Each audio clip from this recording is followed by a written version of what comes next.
Hey guys, this is Coach Derek, co-host of the Soapboxing Podcast. Man, ever since I found this Anchor app, I tell you, podcasting has become a lot simpler and a lot easier to do.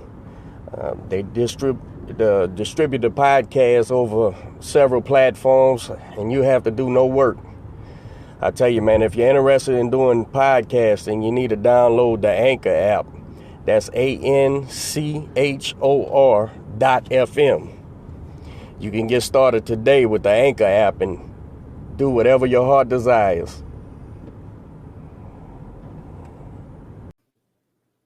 Ladies and gentlemen, this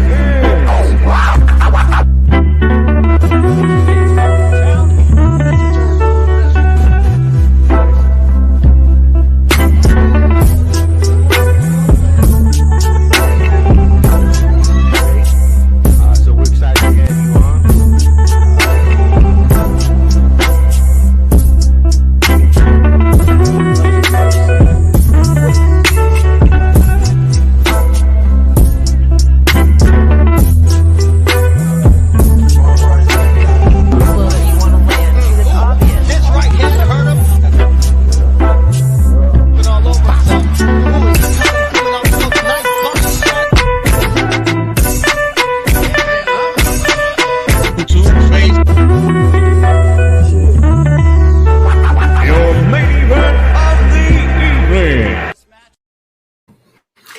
What's going on, everyone? Welcome to another episode of Soapboxing Podcast. It's your boy Manny Fresh, along with our special guest today, Darius Fulghum. There you go. There we go.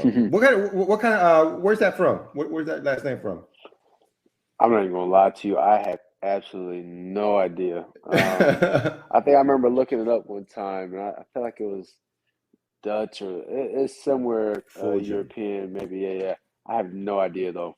Nice. Well, welcome to the show, man. I appreciate you coming on. We're excited to chat with you. Coach Derek is out handling business. He's doing some sparring with Quick Draw Randall. He's got a fight coming up in February in Detroit. And I also want to take a quick moment right now to promote next fight up in February 12th at the Givens Recreational Center in Austin, Texas. It's going to be a star-studded lineup. We got Rashad, two quick hits on that show. We got Robert Garcia, Eduardo Garcia, Ms. Jiffy Morales is going to be on that bout as well.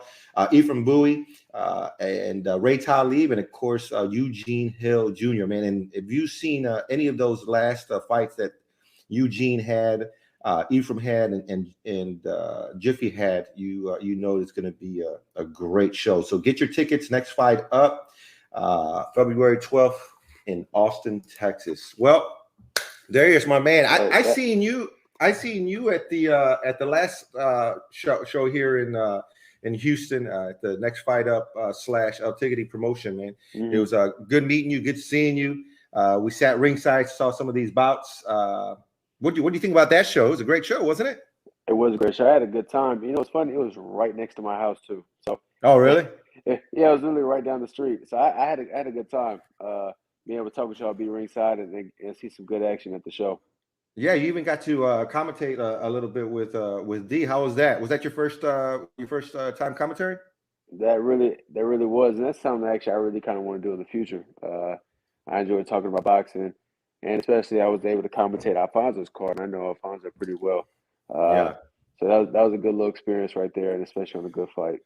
What a fight Alfonso had, man. He took that punch at the end of that first round. And honestly, I was like, oh shit, okay, this guy's coming to win. Yeah. It's going to be a fight. And then Alfonso after that just really turned it on and started dominating in the later rounds.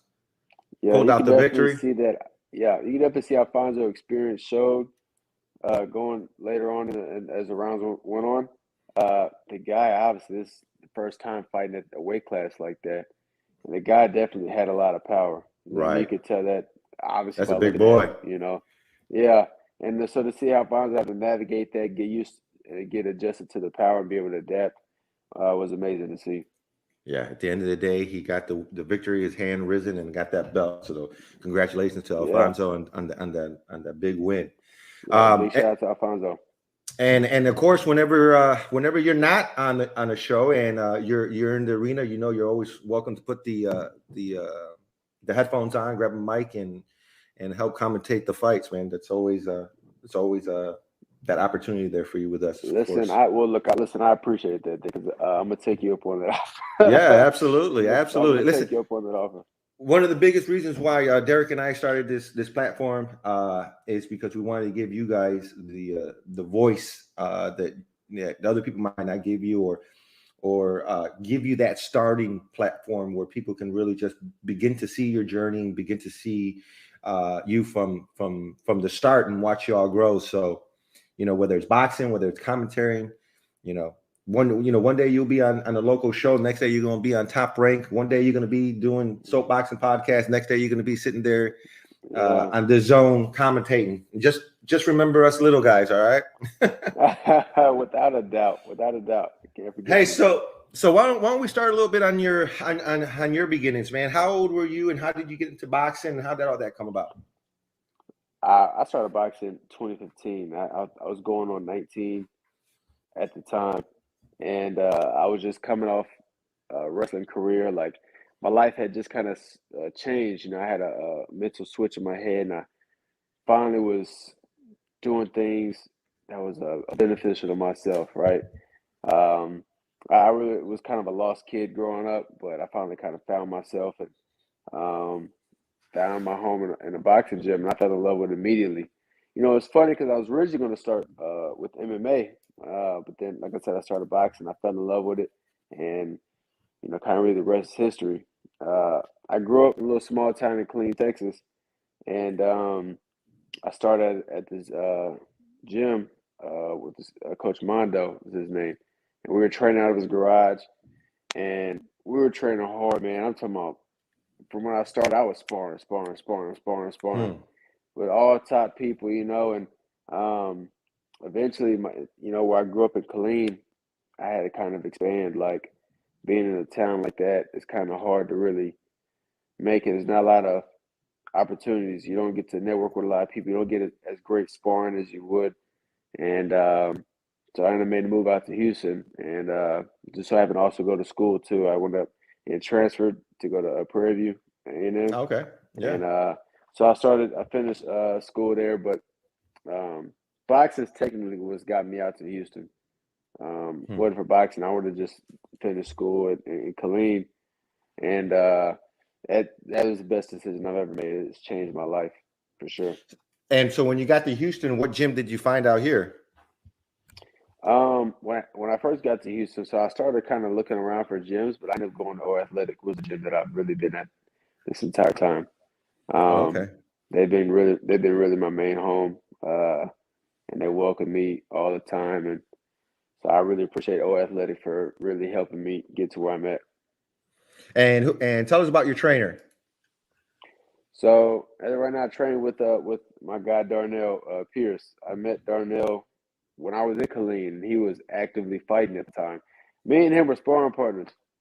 Back when he was fighting pro.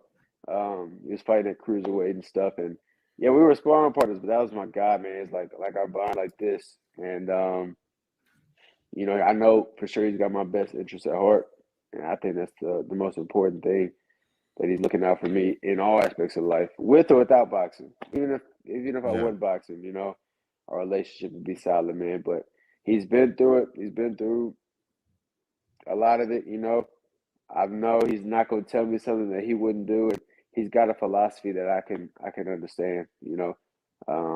Anything that we do has to make sense. If it doesn't make sense, then why are we doing it? So he's helped me mold me in a lot of ways, inside and outside the ring. Now, of course, we all know how important that relationship with the coach is. It's a tremendous responsibility, and it's always critical that trust is there and that you guys are on the same page and moving towards the same direction. What was your amateur career like? So you were 19, you were doing a lot of sparring and training out of a garage in Killeen. You made your move to Houston. You were going to Prairie View.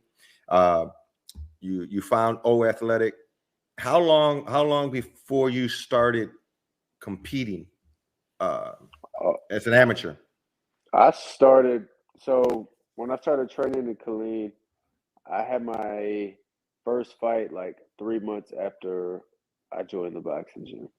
And I was very So back happy. in Killeen. Yeah, this is back in Okay. Killeen. So by the time I moved to Houston, I was doing pretty well in the amateurs, like starting out. When I moved to Houston, I think I was like 18-1. That was my amateur record when I moved to Houston. Wow. I had won Austin Golden Gloves, went to state Golden Gloves.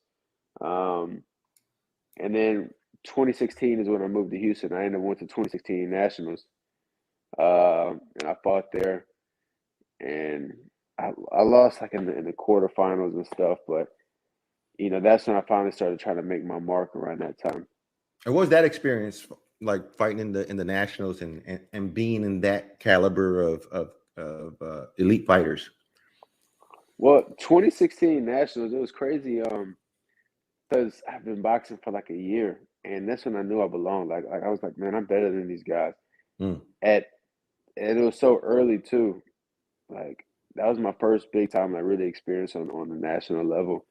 And even while I was there, I won my first fight, dropped the guy twice, and then my next fight was actually Simone Kearney, out of Houston, and me and him, we had a rivalry for years and stuff, but I didn't get the decision, but at that point in time, it was very competitive, and he ended up winning nationals that year. And so at that point, I knew I belonged. I was like, man, like I'm gonna take it all the way. Like I already knew it was gonna happen. And from that point on, I've been competing at a higher and higher level, and doing a lot better too. 2018, I ended up winning national Golden Gloves. Nice. And then 2019 is when I won the Olympic trials, and that's when I ended up making the team. But really, school kind of hindered a lot of my boxing accolades because I wasn't able to go to 2017 Nationals. I wasn't able to go to 2018 U.S. Championships. So luckily everything worked out how it did, and I graduated right before the Olympic trials. But I missed out on a lot of opportunities. So how important was that for you as far as balancing school and boxing and honestly just not making the decision of saying, well, no, I'm just going to focus on boxing and let it all ride on there, because you're in the medical field. That's not something that is you take lightly. I mean, there's a lot of studying, there's a lot of work, there's a lot of commitment. What was your mindset handling both your education and your boxing? Well, I'll tell you for sure, I had to make a grown-up decision, and school always came first. Nice. And that's just like the smartest, because anything can happen in boxing. Boxing may not always be there for me. It may not even be that I'm not good enough. Any sort of accident can happen, and it can ruin my career or whatever. So I always needed to have something to fall back on. I wanted to make sure that school, I solidified that, I took care of it, I finished it, then I could put everything I had in boxing. Now the hard part was still trying to maintain boxing in the meantime. Like my training schedule was all over the place. I was getting up at 4:30 in the morning, go train at like 5 at O, and then I would leave from there, go straight to school. I would take like a 20-minute nap in the parking garage in my car right before class. I go to class, be there for hours, and try to come train again. And trying to maintain that was incredibly hard. You can only imagine how hard nursing school was. It was the hardest thing I've ever done, And but I managed to complete it. I did what I had to do, and now I can focus on boxing. Everything I got in the boxing. Mm-hmm. Now, did you finish school? Because I come from a generation where it usually took us and people around my age, 6 to 7 years to get a 4-year degree. Did you do it in that 4-year time frame? Actually, yeah, it actually took 4 years. So I graduated high school 2015, and I graduated college 2019. Nice. But it's weird. because I took dual credit classes when I was in high school, so I already had like a year's worth of college done when I finished high school. But the issue was I took a couple classes I didn't need to take, and it kind of hindered me graduating on time. But ended up taking about 4 years. Yep. No, perfect. So then you were, and I commend you because, like you said, you did the work, you were committed to getting your education, and you put that in your back pocket, and you said, okay, Mm-hmm. I have my education, I have my degree. Not only that, you're able to take care of yourself while you're still boxing, because boxing, you're not going to make any money until you're at a elite level, signing a big time contract. And so one of the the biggest struggles that boxers have starting off is financial backing, supporting themselves, having to work full time, and still training. And although you still work full time and train, but in the back of your head, I have this degree in my back pocket, I have my education in the back pocket, and I have this career to sustain me as I chase my dream and my passion and whatnot. And if you hurt yourself, you can always diagnose yourself and fix yourself up. And so you finish school, and you started focusing more on boxing, and you did the Olympic tryouts. The Olympic trials. You won nationals. What was the catalyst for you to say, okay, I'm ready to turn pro? And Well, it was always after the Olympics. Like, okay.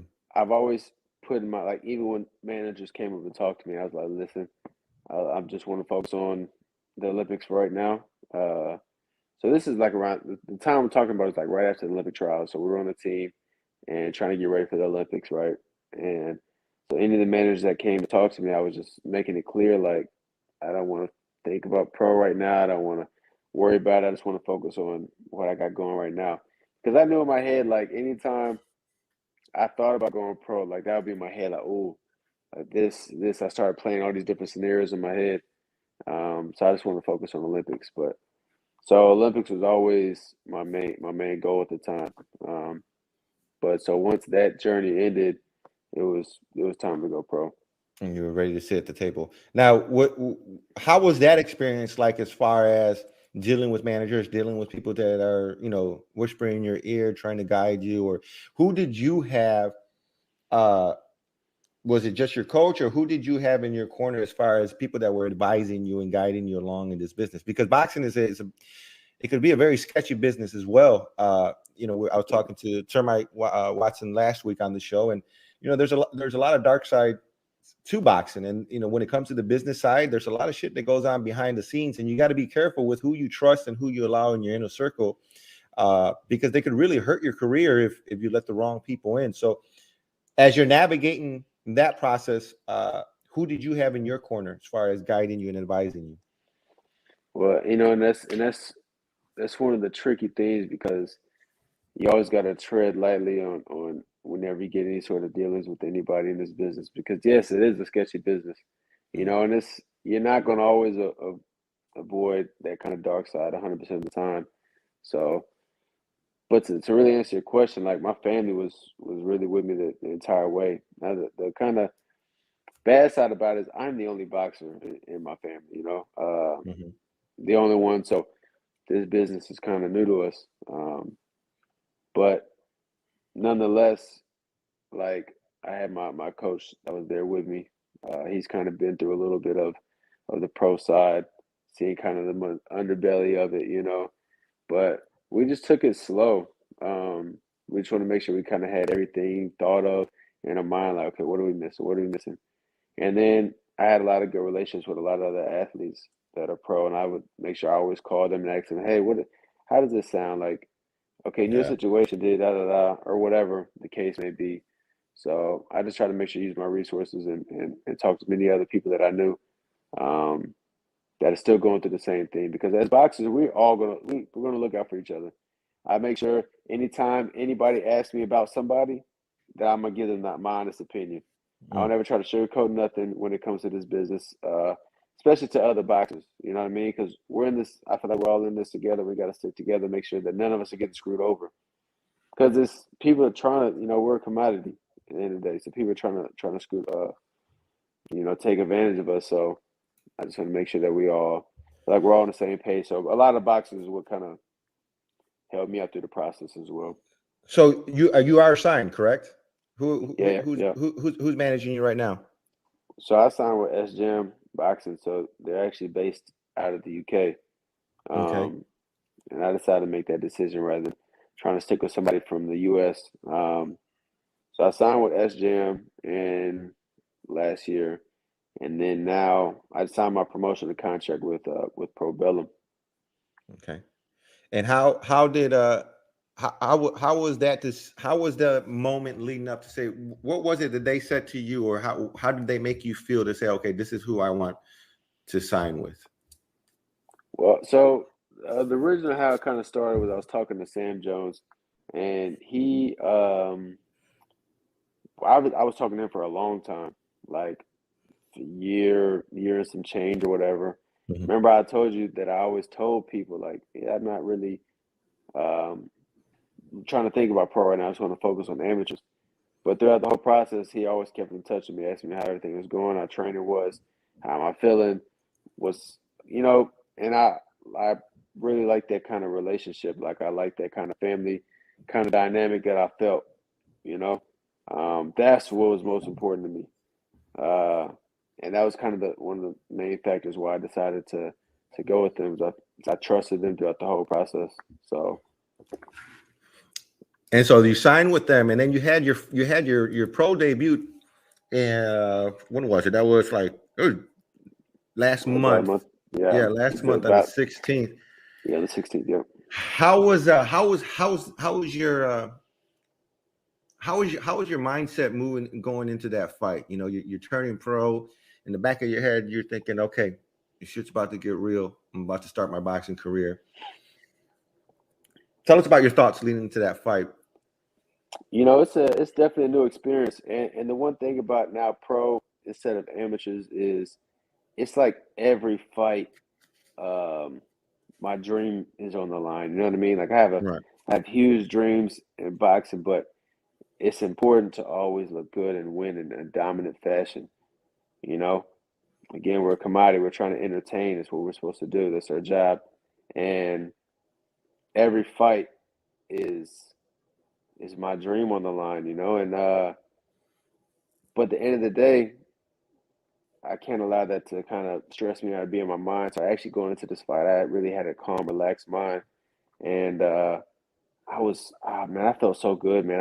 I trained ridiculously hard, and because the days kind of kept changing from my debut, so I was in shape months before I had my debut. Like, and I'm talking about like the best shape I ever was in my life, and so I was mentally, physically ready. I was just, it's a new experience. We got different gloves on. I already fought without a headgear, but it was just getting, kind of getting used to how the gloves feel. What were you fighting with? A 12 ounce? 10 ounces. Or 10 ounces? Yeah, Shit. and those gloves are small for real. Yeah. completely different than amateur gloves for sure. Especially when you're a light heavyweight. You're about 6 foot? How tall are you? 6 foot? 6'2". 6'2", 200 or what? Well, for that fight, it was scheduled at 180 pounds, but 180. Okay. So you're not a small guy. You're not a small guy, and when you put them 10-ounce gloves, with some weight behind them. Yeah, they gonna feel it. They definitely sting a little bit differently. Yeah. And so, how was that though? Being in the ring, your pro debut, different gloves, no headgear. You have already fought with no headgear, but was the level of the opponent? Were you like, okay, no, this shit's for real, or did you feel confident? Did you feel like, okay, no, I'm in the office. This is no different than what I've experienced in the past. Extremely confident. I've dominated in the amateurs. Yeah. I've done what I had to do there. And amateurs at a higher level is much harder than the pros are at a lower level. Mm. So I was already confident going in, but it's a confident, not cocky though. Like Right. I'm not arrogant in the mind. Like I don't think I'm just absolutely better than everybody, but I know I do train harder than everybody for sure. You were in your And element. I was locked in the zone, man. Like I Yeah. seriously, when I was in the ring, man, I felt so alive. Um, and I felt like I can do what I had to do to get the job done. Um, the guy said, the guy he didn't belong in the ring with me, man, and I had to make sure I did my job, man. But I will tell you the honest truth, man. I felt bad about it because I can't make this. I'm too nice of a guy, man. I I really saw felt that. bad about it. I saw it. Was it a first round TKO or a second? Yeah, it was the first. Yeah, it was the Yeah, first round. it was the first round. Man, unbelievable. It was a great showing. Congratulations on that victory as well, I man. appreciate that. We're excited to watch your journey, and as you develop. Who are some of the fighters that you look at and or that you've watched, and I don't like to say model yourself, but that you look at and say, I like this style, or I like the way they do this, or growing up, or even as you're developing now as a pro fighter, who are some of the fighters that you look at? I could tell you, well, my favorite fighter is Andre Ward. He was I my don't know. favorite. I sort of, I felt like you were going to say that. Yeah, he's Yeah, my favorite, man. I like the embodiment of his whole career. I'm a yeah, huge fan of his. Got out when he wanted very to. underrated too. Now he's commentating. He speaks very well. His IQ is ridiculously high. So Andre Ward was my favorite. Um, Other fighters that I like now, I do like Boots Ennis. Uh, I've watched like all his fights now. I went back and watched all his fights. I'm a huge fan of his. The dude's relentless, can box both ways. Yeah, Jared Anderson, I love his style. Shakur, I love both of their yeah, styles. The styles kind of a little similar, but I like watching them fight. Obviously, I sparred with Jared, and I've been trying to steal a lot of different things from him because he's doing well, And my boy, I have to give a lot of credit to is Marcus Taylor. He's Hmm. fighting February 18th on Showtime. So Nice. shout out to him. But he's been a huge kind of role model for me. I've seen how he's trained, his mentality, his mindset, even little skills on how he boxes. I've been trying to learn a lot of things from everybody that I can. Now, one of the things that I've been saying for years now is that I feel like Houston has become the new mecca for boxing. We have fighters from all over the country come here to spar. We have main boxing gym in downtown, O Athletic. We have a lot of great fighters that are bred out of Houston, but also people that come, like you coming from Killeen, Regis, from New Orleans is training out of Houston. So we have a lot of great fighters in Houston. How's your relationship with these pro fighters in the community? Have you had a chance to not only spar with them but build that relationship and really grow alongside them? Yeah, I got a good relationship with a lot of the pro fighters out here. Um, like I said, I think it's important that we all stay together. It's like us fighters as a unit. You know, we're all trying to succeed. Yeah, it's Yeah. funny, even people that I've fought before, like people that we've talked and stuff, and it's like we've been trying to help each other out to make sure like that the goal is that we all succeed as some way. Yeah. And that's at the end of the day, that's what's really important. So what's the game plan for you as far as how many fights do you want to fight a year, and how do you see the next couple of years playing out for you as far as boxing? I'm not gonna lie to you, man. I want to fight as many times as possible. Like I remember when I was first getting, they had a couple of dates for me. This is for my debut. They was like, hey, we got a date potentially on the 10th or the 26th, and it was like, which one It was like, which Both. one, exactly what I said. It was like, which one would you prefer? I said, both of them. Yeah. Like I said, there should be no reason why I can't do both. But I'm just trying to be as active as possible. Um, but I guess it'll seem like I probably get like 5 fights this year. Hmm. That seems more likely. If I can More get more doable. than that, if I get more than that, that'd be better. But 5 seems like a pretty reasonable number. Yeah, 5 6 fights, 5 fights is right where you want to be. Get you some momentum, and Mm, and get your record yeah. starting to get built up, and continue to make a name for yourself. What is it as you're entering this boxing career of yours? I saw something the other day. It was on Instagram, and it was The Rock, right? Mm, And it was like 25 years ago on this date, and they were interviewing this guy, Dwayne Johnson. No one knew him. Goofy looking guy. He hadn't nowhere near became the man, or even near the man that he is yeah, we today. know. And it was funny because he said, I want to be remembered as the hardest working guy in the room. I want to do everything the best that I can. And so it's split screen. On one side, it's that young Rock, and then on the other side, it's the Rock today, just looking at it and doing this number and doing this number.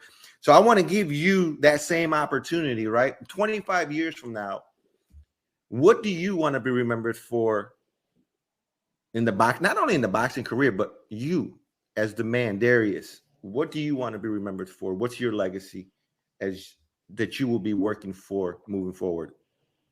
My legacy, man, and there was this one time I remember I was sitting in my house and I was like scrolling on Facebook, I think, Instagram or something. I want to say it was Facebook, and I had seen this post, and the post it had like a like boxing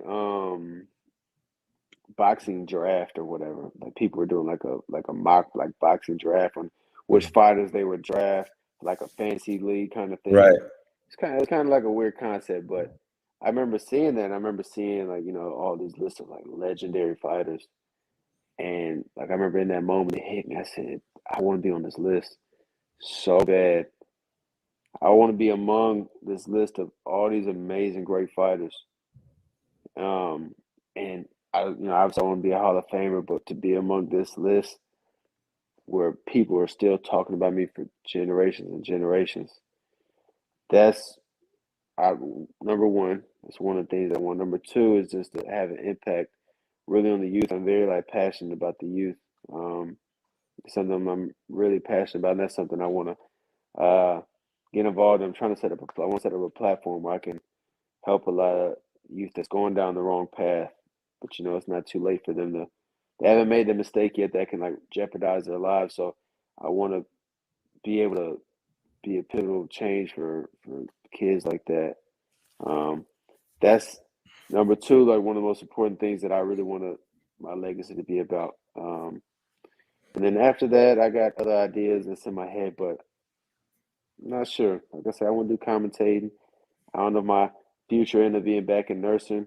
I don't know if I'll ever try to maybe get into managing fighters or something. I think Hmm. boxing is going to be stuck with me for life, though, man. Like, Yeah, it does that to you.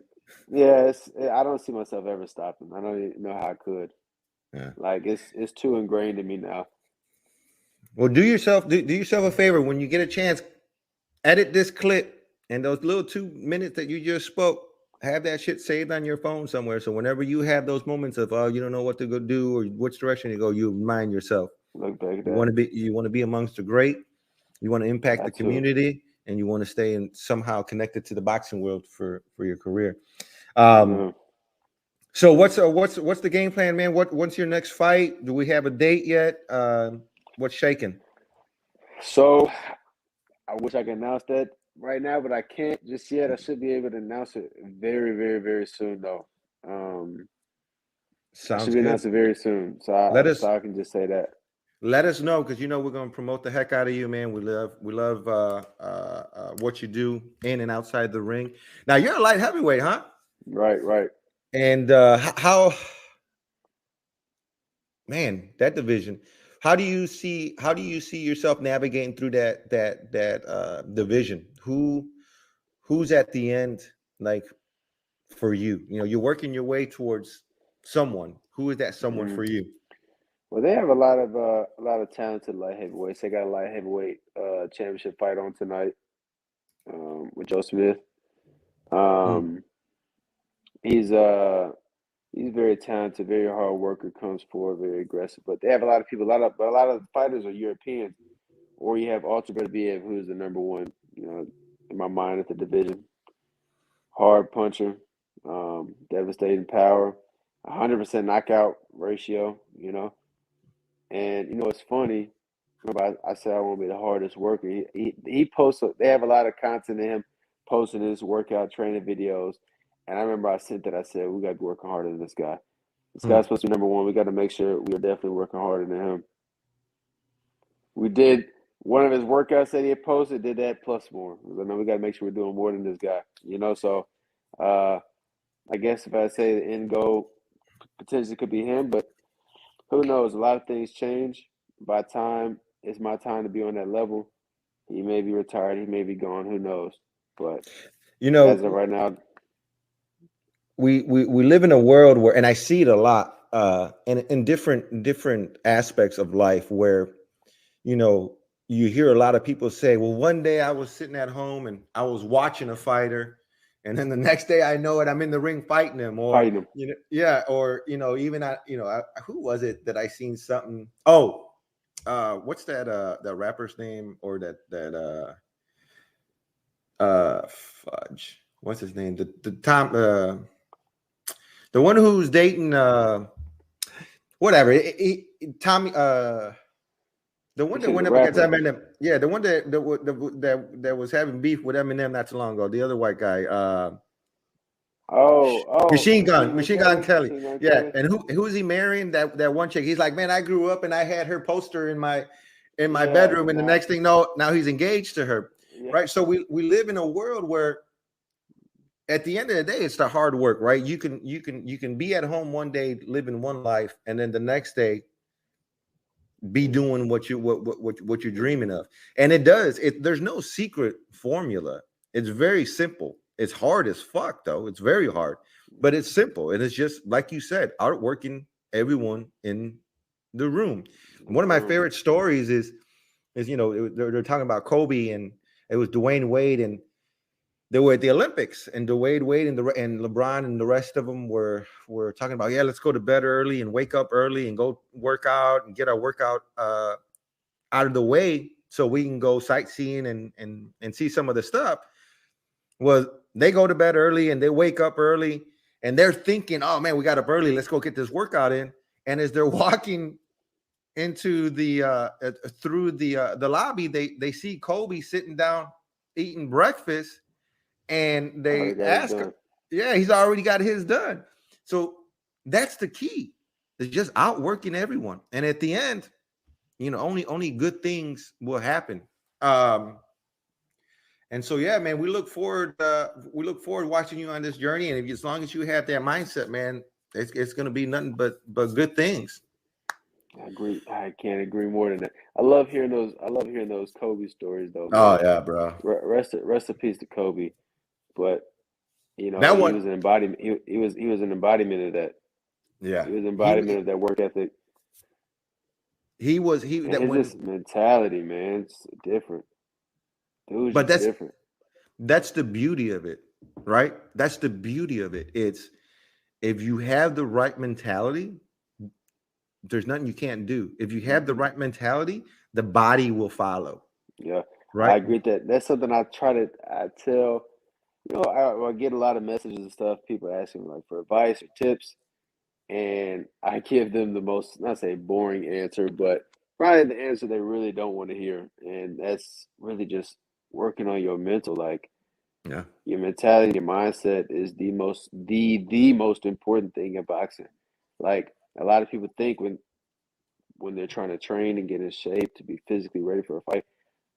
A lot of people think like just because you train hard that you're gonna last a 12-round fight, but a lot of it's mental. Like for example, you could take somebody in shape that can run marathons. They run marathons. Put them in the boxing ring, they can only last like one round. It's like how can you're in shape though? Like you run marathons all the time. How can you only do one round? You're But in it's boxing because shape. you're not in boxing shape. But the difference that makes it is Yeah. there's a lot of fatigue that comes from just like mental pressure. Yeah. So for example, you Absolutely. got when you have a threat in front of you, you're tense the entire time. Like you can't be relaxed. It's impossible, you know. And when you get ready for fighting, you have a lot of things flooding your mind of worries or doubts that now makes your body really tense and your muscles aren't even relaxed, you know. So they're not able to perform how they're supposed to. So your mentality is really the most important thing going on in the sport, period. You know what I'm Yeah. saying? And Absolutely. that's what makes people so great is what they can do in high pressure moments when stuff really matters. Can they perform how they're supposed to? And so that's the most important thing. I try to tell people, then they're like, oh, okay. They want to hear stuff like, No, yeah, yeah, they okay, want. so yeah, okay, so step in with the jab, and then when Yeah, you step in, pivot, throw the right, or something very technical they want boxing. something technical. Yeah, Yeah, that stuff's cool, but I'm telling you, like your mentality is more important than anything else. absolutely. What before we take off, I want to know what's your give us your top. You can Oh pick either no, oh either no, oh five top no. 5 pound for pound, top five or top three, if it whatever makes it easier. But the pound for pound, I want two sets. I want all time living or dead, and then present pound for You know pound. what's funny? You know what's funny? This always changes, man. Yeah. This always changes. Um, all right, so both lists, I'm tell you, Canelo's going to be on there, man. You know, Canelo, when you told me that Ward was someone that you really respected and liked, my first thought was to ask you at that moment was, okay, prime Ward and prime Canelo, who Canelo. wins? I think I'm biased, man. So I probably had to say Prime Ward. Prime Ward. I Dude is have to too agree too with you. sick of a boxer, and the reason why too, because Canelo's a really good counter puncher, but I don't see like as far as how Canelo does it, everybody else. I think Ward's IQ is too high. No. Um, so Yeah, I'm I with think you on that one. but again, I'm biased, so I'm going Ward. I think it'd be an amazing, great fight, close fight for sure. But I'd give it to Ward. All right, so Um, your top, you got Canelo at number one. yeah, man, it's funny. This changes all the time. So yeah, I'm gonna go. So for active now, Canelo would be number one. And really high base pound for pound, man, is multiple divisions. Like if you've done well at multiple divisions, uh, I got to give you that. So I'm gonna go Yeah. Canelo, number one. Number two, I'm probably go Crawford, and then number three, I'll probably go Shakur. Nice. Oh, you put your Yeah, core up there high. I think I'm a big highly of him, fan. man. I don't. Yeah. He's one of those people I don't really see. I don't see losing. No, He's too good. He's too good of a boxer, man. He doesn't get hit. His range and distance is unbelievable. his future Um, is very, very bright yeah. in the state of boxing for sure. When are we ever going to One see this? Go ahead. Well, now 130, I think he'll clean out. The really exciting would be when if he goes up to 135 and fights Yeah. those guys up there. But yeah, He yeah, so he that'd be my top three active right now. I go you those. think you think we'll see a Spence Crawford fight anytime soon? Man, I've been seeing so many reports about it. It don't seem likely. I don't know why though. They're saying like people aren't going to pay the money. Like the Nah. promotions aren't going to pay the money for it. And I'm like, are you serious? Like that's the fight all the fans want. Like pay-per-view wise, it's going to sell crazy, you Yeah. know? Yeah, that's So definitely a fight that we want to see. yeah, I don't understand that. I don't understand the business of boxing. Maybe I understand it once I get to that level, but at this point right now, I can't comprehend it. So But give us your top all time pound for pound. you said top five. Or top 3 or top 5, whatever you got. Try to go top 3. I feel like top 3 would be a little easier. Top 5. Okay, so I'm not even gonna lie to you. I know a lot of people aren't fans of Floyd, man, but I have to go Floyd number 1. Wow. Which is very unusual, right? But I have to go Floyd. He just made Derek's top 10 the other day. I saw that he put Floyd in top 10. So did he really? Yeah. And that's big for coming from D. So that's what I'm saying. That threw me off. Okay.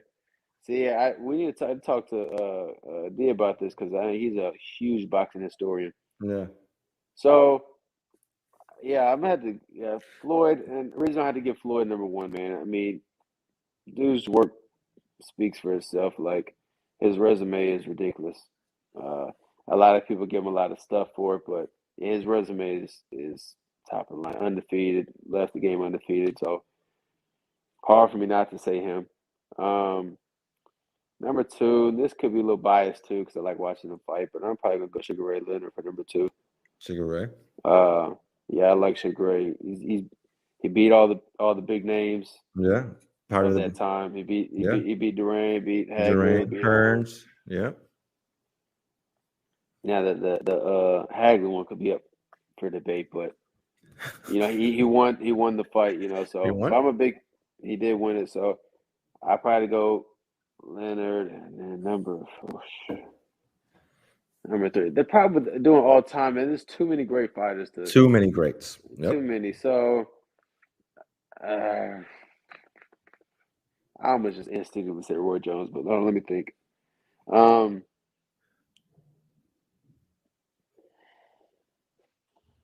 am I missing that I really want to put on there, man?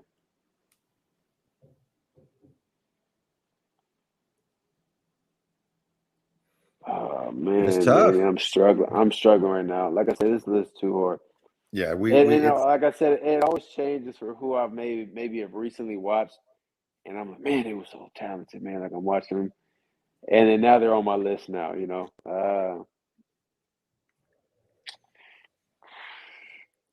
Oh, I'm tripping. Okay, so I still said I was gonna have Canelo on both lists. So number 3, I just put Canelo. You put Canelo at all time, again, top 3. Yeah, and again, that's one of the things I hate seeing too, because I be on Facebook and I see a lot of people hate on Canelo. But that's when you know you're that guy, man. When people are hating on you, when people say you're ducking this person, when people say, but he's went up and beat Kovalev at 75. What he's been doing lately is absolutely impressive. He's undisputed. He's putting in work. Undisputed at 68. And while I even went up to 75 before that, beat Kovalev. And that's the stuff I'm talking about. Literally, I'm not gonna lie to you. Before we got on this call, I literally seen a post and it was talking about that Kovalev. It said Kovalev took a dive that fight. Oh yeah. And it literally said that fight was fixed. If you didn't see that fight was fixed, then you're blind or something. You're blind, like that. Yeah. I was like, dude, Derek has a word I for that. I literally just seen it. What? The fans. Man, well, we appreciate you coming on, man. It was great chatting with you. I feel like we got to know you a little bit better, know about your history, about your future, about who you are as a man, what your values are. I hope you had a good time. Please let us know when your next fight is, so we can promote it and make sure that everyone tunes in and supports you. And talking about next fight up again, I want to remind everyone, if you are in the Austin area, February 12th, Valentine's weekend at the Gibbons Recreational Center, next fight up, we're going to have Rashad Hicks, Robert Garcia, Eduardo Garcia, Jeffrey Morales, Ephraim Bowie, Ray Talib, and Eugene Hill Jr. on the card, and much, much more. You're not going to want to miss this. Force Train Promotions presents Next Fight Up, February 12th. My man, are you going to try and make it out there, or? I actually was thinking about it. Obviously, I know a couple people in the car. I know Yeah. Shard Hicks. I know Shard Hicks very well from the same hometown. Yeah, Hey, he just signed to a big time deal with Square Business yeah. Promotions. Hey man, that's good. That's good for Hicks, man. Funny Yeah. story real quick before we end up going. Like I said, we're from the same hometown. So Hicks was the like the top guy, like when I was, Yeah. coming up in Killeen. And I still remember first time sparring with Hicks. I was like, oh, it's my first time sparring with a pro. Man, Hicks beat me up so bad, man. Ask him. Ask him about it when Yeah. you see him. I Yeah, sure ask him about it will. when you see him. Ask him why he used to beat me up like that. Why he do you like that? Yeah, ask him why he used That's to beat me up like that. that's our guy, man. Well, Yeah, I'm a huge fan of him. So I kind of want to see him fight. He hasn't fought in a while. Very yeah, he's coming talented back. too. He's coming back from a layoff, man. And like I said, he signed with us, and we're excited about managing him and moving his career forward and helping him with his legacy. So that's Yeah, that's a I'm big deal excited for for him. us. So I may be out there. I haven't for certain yet, but um, unless something else comes up, like I said, I'm still gonna wait to announce my date and stuff. So we'll see. And if I see you out there, and I'll let you know. Yeah, sounds good. Sounds good. All right, man. Well, we appreciate it. Thank you so much. Enjoy Yeah, the rest no, of your thank you. weekend, and we'll catch up with y'all soon, man. Yeah, Peace. likewise. Peace. All right, my man. All right, that's that's a wrap, ladies and gentlemen. Thank you for tuning in. We appreciate your support, and we'll make sure that we'll let you know who's on next week. Later.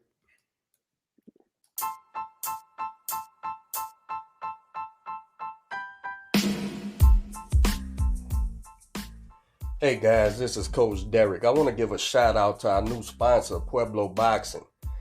Y'all be sure to check out Pueblo Boxing. They have unique and high quality boxing gear and novelty gifts. You can find the gear at soloboxing.com. That's SOLO boxing.com. Check it out, man. They do quality work.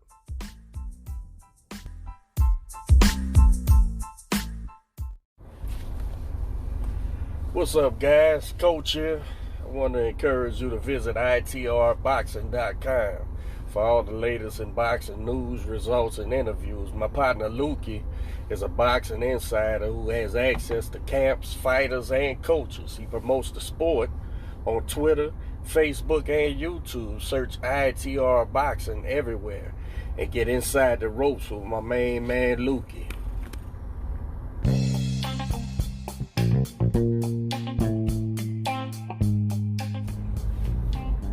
What's going on, guys? Coach Derek here. I wanted to invite y'all to check out In the Ring with Christine, a podcast hosted by cut woman, media personality, and Olympic boxing coach Christine Lopez. In the Ring with Christine can be found on YouTube, Facebook, and Pottertron Network. It includes Women Crushing It Wednesdays, an all-women's panel discussing the previous week in boxing. Please like, subscribe, follow, and share. In the Ring with Christine.